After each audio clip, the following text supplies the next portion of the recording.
Hi everyone, welcome to Murphy's Law Garage. Today, we need to install some shiny new Kelltrac toe bushings in the Whipple S650 Mustang.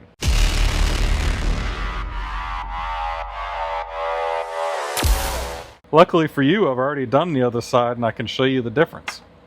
So in the knuckle is a toe arm. See, here's the toe arm, here's the stock one, here's the one we're going to be putting on in a later video. Here's my stock toe bushing. And look at the rip. Can you see the rip? You can see all of these rips. This sucker is rough.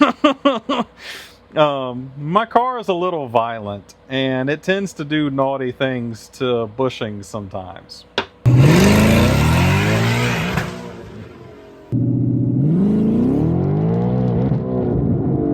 That being said, here is the new Kelltrac toe bushing. This allows you to remove the rubber and regain tremendous control. Now, Ford has a Ford Performance version of this, but it's not as hardcore as Kelly's. And well, I trust Kelly more. So, Kelly, he's actually sponsored this video and sent these out. Thank you very much, Kelly, for making this happen. Kelly over at Kelltrac. I'm going to show you how to in situ press this guy out and press this guy in. On the car, it's not particularly difficult, but it's also not particularly easy. It does require a pretty tremendous amount of force. You can see the galling here to get these out. So let me show you what I'm working with. Here is my universal press and pull sleeve kit from DMT on Amazon. Great setup here. I've used it for quite a few things.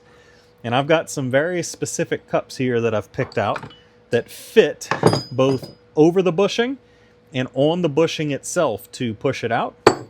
And then of course I've got my bearing situation here, so let's grab these.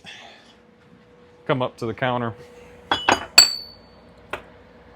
So this guy right here I've sized to fit as close to the outside diameter of this bushing as possible without going over. I promise you it's smaller, it's a tiny bit. And then this guy right here is big enough for the bushing to then slip past whenever it gets pushed out. So what I'm going to do here is I'm going to get my guy here lubed up. He's seen some stuff. Like I said, this thing is tight. I'm going to get these bearings lubed up. We're going to go crawl under the car, and I'm going to show you. It's very simple. Literally just have to take one bolt out, and we'll start pressing this guy out. All right, I am looking at the passenger side rear control arm area. Here is our tow rod, the factory non-adjustable one, and the bearing we're attempting to install, or the bushing we're replacing, is the one that is in the knuckle here on the front side. Now I'm laying under the car because, well, it's easier for me to show this to you, but this guy, he's an 18 millimeter. Go ahead and back it all the way out. All right, once that bolt is out, you can take the tow arm and pull it loose. Now I can actually just kind of set this guy off to the side out of my way, and now I can access the toe bushing. Let me get the cups set up on here. I'm going to show you how I'm going to push it. All right, and here's the setup. You can see I've got the smaller cup set up here to drive on the bushing. Make sure you've got it centered all the way around. And then I've got the larger cup on the back side to receive it. Now what I'm going to do here is I'm going to put my wrench on the back side to hold that nut still, and then I'm going to put an impact on this side and drive it through. Now listen to me, you are not supposed to use an impact on these types of tools. I own this one, I'm not renting it, I don't care. If it breaks, I'll replace it. The problem is I'm laying on the ground, and there isn't a lot of room to get a lot of leverage to drive that in with a big long-handled breaker bar, even if you come out of the outside of the car and try to drive it in. So for me, I'm just going to use an impact, but do as I say, not as I do. Use a long breaker bar and drive that in manually, and I'll bring you back when I've pushed it out. It will require a lot of force to get this thing out. Be prepared. As with many things in life, kids, lube is important. Lube the ever-living daylights out of this situation to make it a little easier. I've managed to push it through, but I am not going to touch that hot potato until it cools down a little bit. So I'll show you what it looks like once it's out. All right, and just like that, the old one is laying on the ground. And this is why we don't use an impact on non-impact tools, because I broke that nut. Still don't care.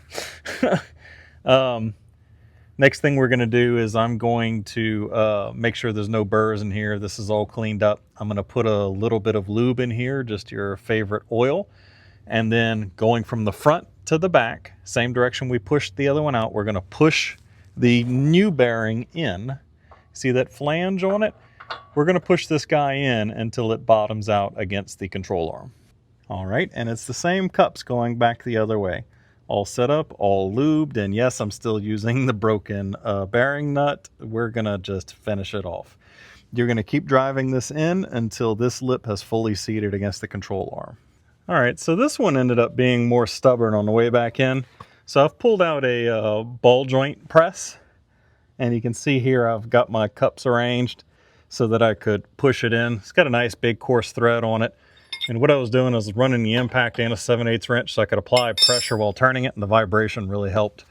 From personal experience here, it's probably wise to take some emery cloth to the inside of that bore after pushing out the old bearing, or even a bore hone, and clean up the inside of that bore a bit before trying to press the new one in. Or much like what you have to do for the lower control arm, you could also, while having other things apart, just take the knuckle off and go to a shop press. Like I have one in my shop. Use a shop press to push it in and out. It's just a really awkward place to push on it. It requires a good bit of pressure for a screw type press like this. A hydraulic press would work better, especially if you've got like a ball joint press that is hydraulic. That would work great. But if you're not going to do that, and you don't have to, whip out a bore hone or some emery cloth and clean out the inside bore of this before you push this guy in, because even though the other side went just fine, I mean, it was tight, but it went, this one really, that last 1/8 inch really fought me. I forgot to mention, whenever you're pressing these, obviously you need to take these center adapters out so they're not in your way and you don't risk hurting them. And it makes it a lot easier to work around them, and you just stick them back in after. And then once you've got this guy in, I can't really do it from under the car. I'm just gonna lift my tie rod, my tow bar back into place and stick my bolt back in. That bolt gets torqued to 129 foot-pounds and you're good to go. Now, I'm gonna stop here and I'm actually gonna replace this tow rod. So if you watch the next video that comes out after this one, we'll be putting in a BMR on-car adjustable tow rod. All right, y'all. Well, there they are. They're out.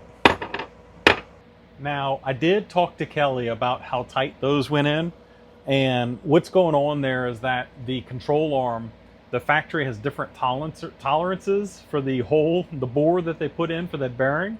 Some are a little looser, some a little tighter, and the bearings are designed to be on the tighter end so that you don't end up with a bunch of slop, because he's not using a snap ring to hold it in there. It is friction fit aluminum on aluminum, and that's the best way for it to be. My control arm just happens to be on the tighter side. Well, the one on the driver's side went in okay, the one on the passenger side fought me. That can happen. All I can say is that if you're concerned about that, mic the bore versus the bearing. But realistically, just take some emery cloth in there, clean it up better than I did. It will go home. Chances are yours is gonna a 3/8 inch wrench with a driver rod like this and some washers, and it's gonna go right in. Murphy's Law Garage. Mine just decided to be difficult. Anyways, super easy install. Got that all put together again, and now I get to do my vertical link and BMR adjustable tow rod. So y'all catch that in the next upcoming videos. As usual, thank y'all for watching the video. We love you. God bless. Peace.